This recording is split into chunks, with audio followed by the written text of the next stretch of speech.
विशेष महत्व है। देखो इसमें ध्यान रखना, ये बार बार आता है। हमें लगता है कि नहीं नहीं नहीं नहीं, संत में तो केवल ज्ञान था, संतों में तो केवल ज्ञान था।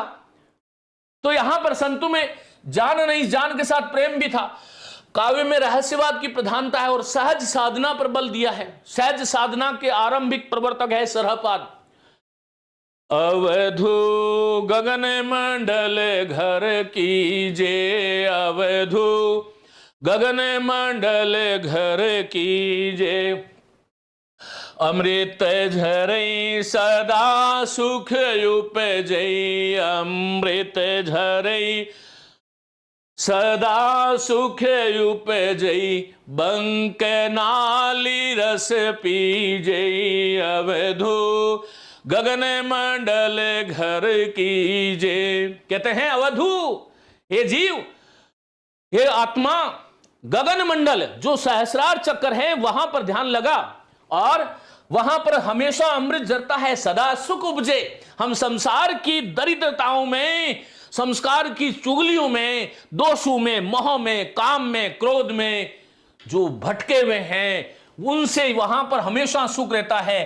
बंक नाली रस पीजे, और वहां बंक नाल अर्थात वो कमल पुष्प जो है, कमल की भांति सहस्रार, जैसे कमल में 100,000 पत्ते होते हैं वैसे वो सहस्रार है, और उससे ऊपरने वाला जो रस है उसको पान कर अमर हो जाएगा।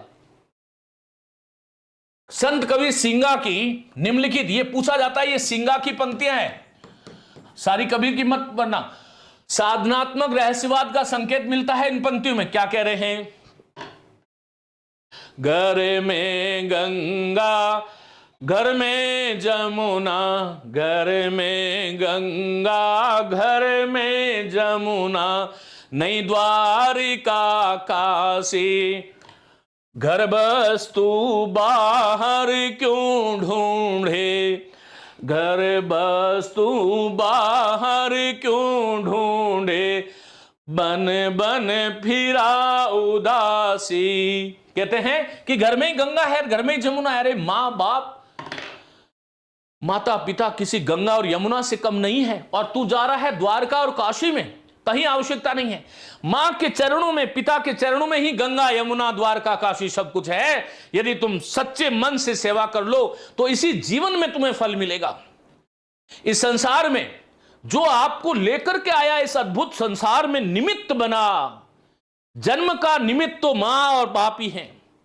वो अलग बात है कि जन्म कैसा मिला, वो आपके कर्मों से मिला, लेकिन उन्हीं को यदि हम जो है गंगा और यमुना की भांति कहने लगे तो फिर घर वस्तु में घर में ही बाहर वस्तु पड़ी है, फिर बन बन फिर के उदास क्यों हो रहा है भैया?